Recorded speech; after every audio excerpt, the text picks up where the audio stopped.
the Legal Corner podcast series. Welcome to today's episode of The Legal Corner, a podcast which covers a variety of legal issues to keep you informed. Hosted by attorney at law Colin Denoon and communications specialist Leonardo Torres.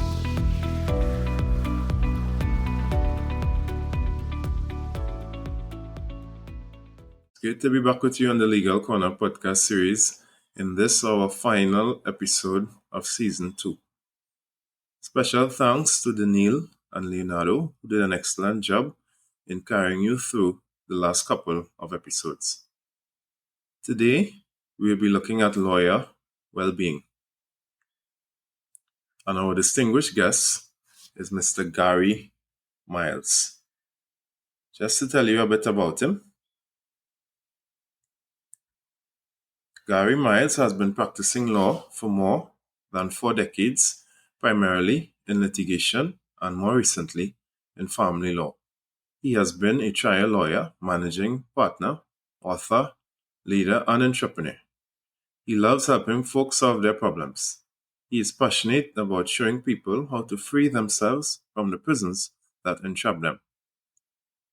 He has seen the pressures we face in the legal profession. He is dedicated to helping his clients achieve fulfillment in their practice.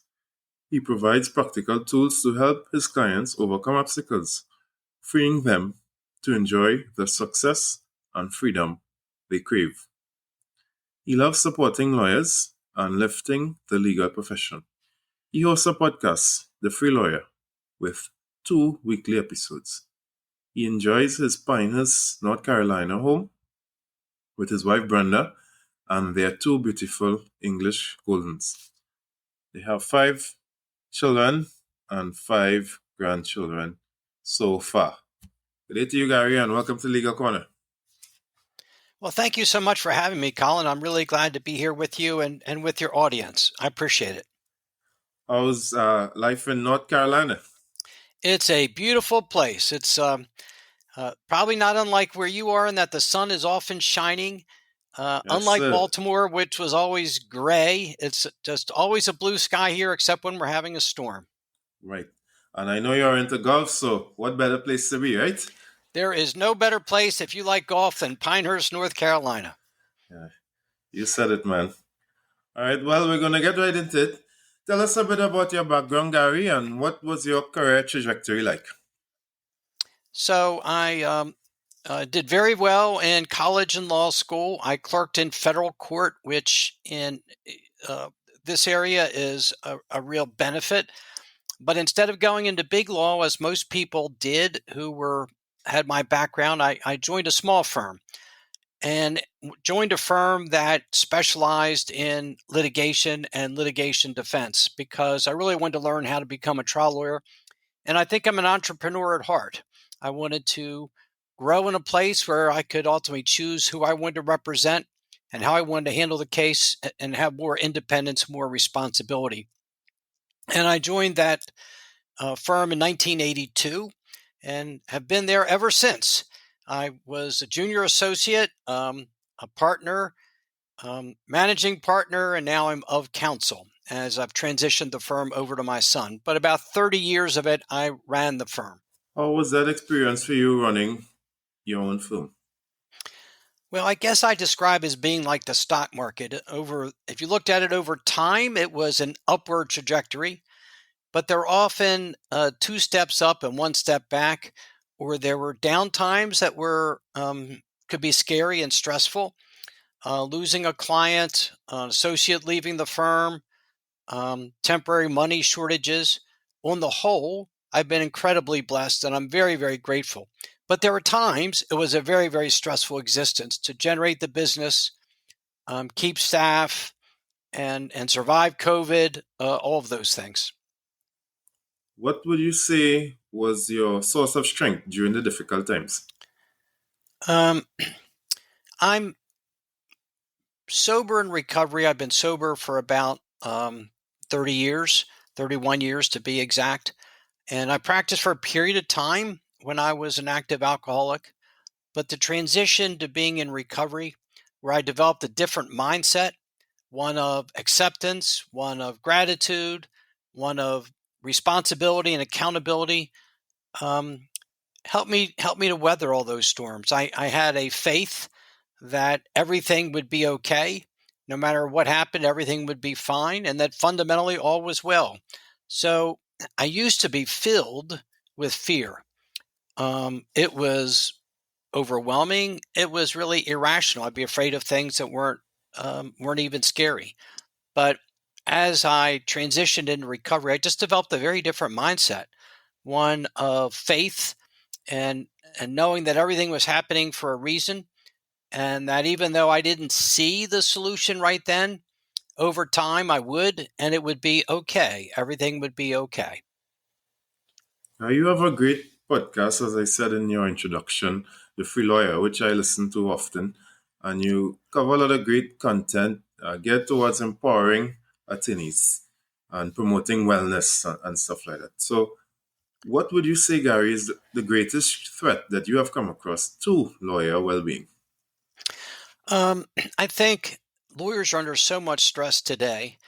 And if I had to pick the greatest threat, because there are more than one, but if I had to pick the greatest one, it was the tremendous time pressure that lawyers feel. I didn't really have that experience so much because my pressure more came from generating business to run my firm. But in most firms, particularly younger lawyers, are faced with high hourly billing requirements. They feel like they don't have a time to get mentored by a senior attorney. They don't have time to network or even think about building their own book of business. They just have to work so many hours. And they feel this pressure that even when they're not working, they should be. So they're home with their family or they're on vacation, and they're thinking, I'm not billing any hours right now. And then they feel minimized because their worth is simply measured by how many hours they build, and down to the 10th of an hour, which is to some of them almost insulting to be faced with just keeping track of all their time. And that's all that really matters to their firm. So they face burnout, they face stress and overwhelm as a result of those terrible time pressures. Would you say it is possible for a lawyer to both have a profitable book of business and a fulfilling personal life? I do. It's not really easy, but it is very possible. Part of it is learning how to build that book of business. And once a lawyer has a book of business and continues to grow it, that gives that lawyer freedom and leverage, because then he's really a value to his firm. They don't want to let him go. They want to treat him fairly because he's financially valuable to the firm. And he also has leverage because if he wants to leave, he can go to another firm, or better yet, open his own firm and make more money than he was making before, working less hours. Some lawyers charge $400 an hour and expected to bill 7 hours in a day. If they were their own firm, billing 3 hours a day at $400 an hour, they'd be making much more money. So there are a lot of reasons why having that book of business gives a lawyer freedom to choose what he wants to do. And part of it comes with setting boundaries. And a lot of that is personal. The firms don't expect us to work 24/7. But yet sometimes in our own mind, when we're not working, we're still working. It's still in our mind. We're still thinking. We're still stressing. And a lot of it comes from learning how to set boundaries so that when you're not actually at work, you can be playing golf. You can be going fishing, going to the beach, going for a walk with your dogs, being with your spouse or your kids, whatever you find nurturing and lifting. Now, I wanted to talk a bit about networking, because as I see it, for young lawyers, there are two challenges that they may encounter when it comes to networking. So the first would be many young attorneys fall into the category of the introvert. So persons who are the more reflective type, even though they may be bold and brash in the courtroom, they need that time by themselves to recharge. So that's one challenge. And then you also have the challenge of being comfortable around your fellow attorneys, and you need now to network with persons outside of that remit. So persons in other industries, persons more senior to you, and so on. So give us a reflection on how we overcome those challenges.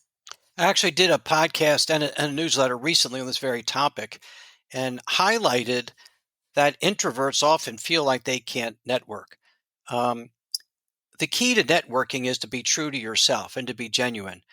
If someone is a quiet, thoughtful person, um, but able to connect with friends, he can connect in the same way with someone he doesn't know. It's not about meeting 1,000 people if we go to an event. It's about connecting, having a real connection with some people.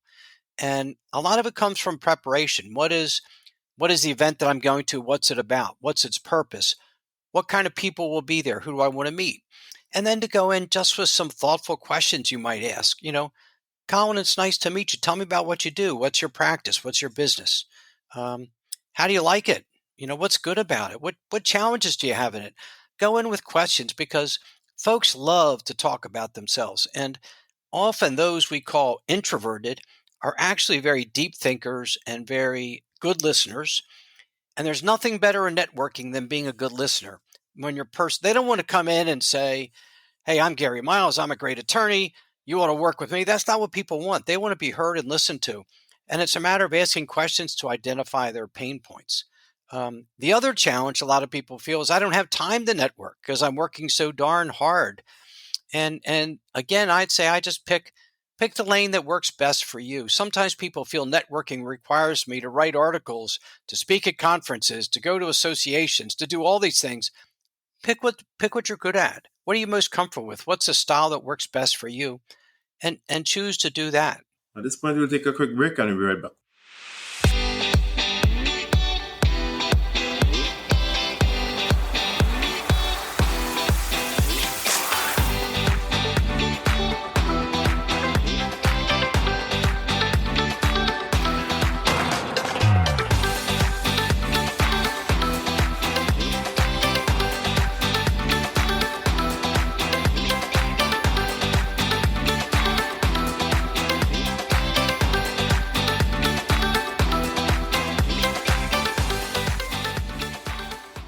Welcome back and thank you for staying with us. Gary, before the break, you were just talking to us about how introverts can network. And I just want to circle back to that tail piece of my question that dealt with, dealing with persons from other industries and so on, given that you've been in the business for so long.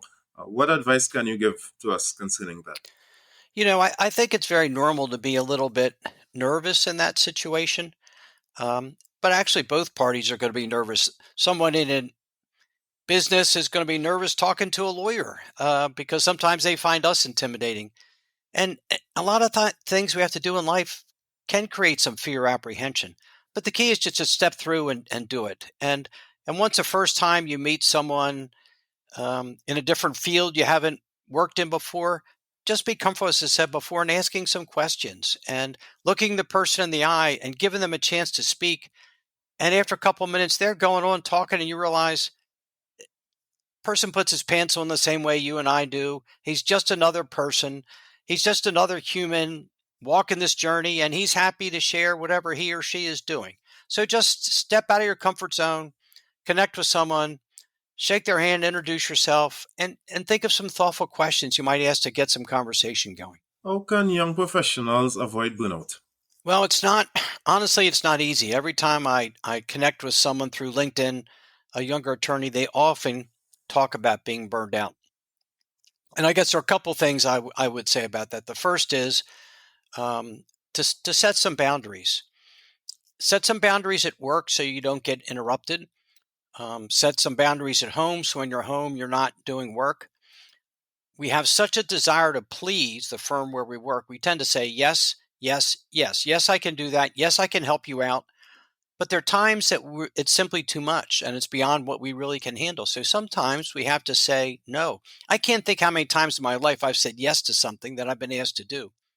And then I turn around and say, what the heck did I say yes for? And then I start resenting the person who asked me, even though I said yes. And really the right answer might have been no. The other thing is to be more productive in our time. When we're so overwhelmed with so many things to do, we tend to flit from one thing to another. And we tend to have 3 or 4 things on our desk we're working on. And I found that time blocking is a very, very effective tool. When we go in the morning from 9 to 10, I'm just going to work on Colin's file. I'm going to do as much as I can to handle that complaint I'm drafting for him and get that done. And I'm not going to be interrupted. I'll even tell my assistant, don't interrupt me now. I'm going to work for an hour focused only on that. The phone rings. I'm not going to answer it. I'm going to work on your file. Emails come through. I'm not going to respond to them. I'm going to work on your file for that hour. Then when I'm finished, I can return the calls that came in. I can answer the emails that came in. And that'll take me 15, 20 minutes. And then I pick my next project. And to put in the time, chance to take a break, to get some fresh air, to have a lunch, to call a colleague, to step outside. When we're marathon runners or football players, we don't run every day, all day. We don't practice football every day, all day. The big games coming up on Saturdays here in the States, they just have a walkthrough. They're very easy because they want to be fresh. But yet we lawyers just work all the time, and we need to take breaks in our day. So set boundaries, use your time efficiently, blocking out time, prioritize what we have to do first things first. I had a terrible habit.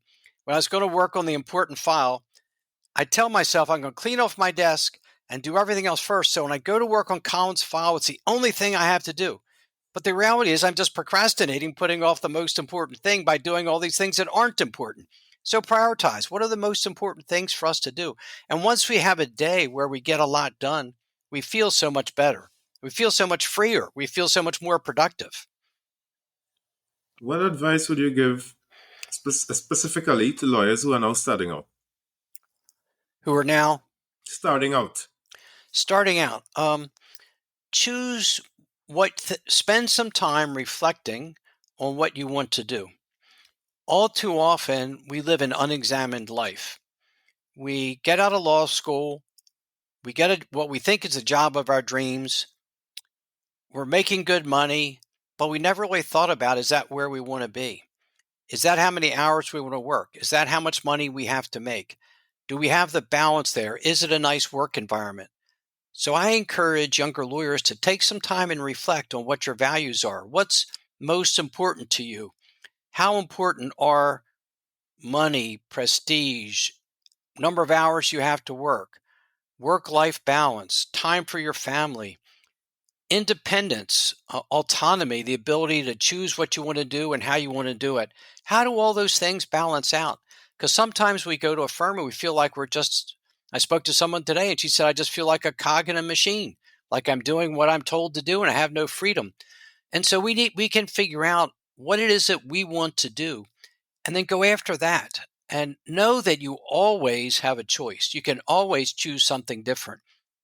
You can always create whatever life you want to have, you can create. What advice would you give to mid-level associates? The key for a mid-level associate is building a book of business, which we talked about a little bit before. That book of business gives you power, leverage, and freedom. And when we're in law school, we learned how to write, we learned how to read, we learned how to argue persuasively. We haven't even learned how to be a lawyer. We learned that in our first couple of years of practice.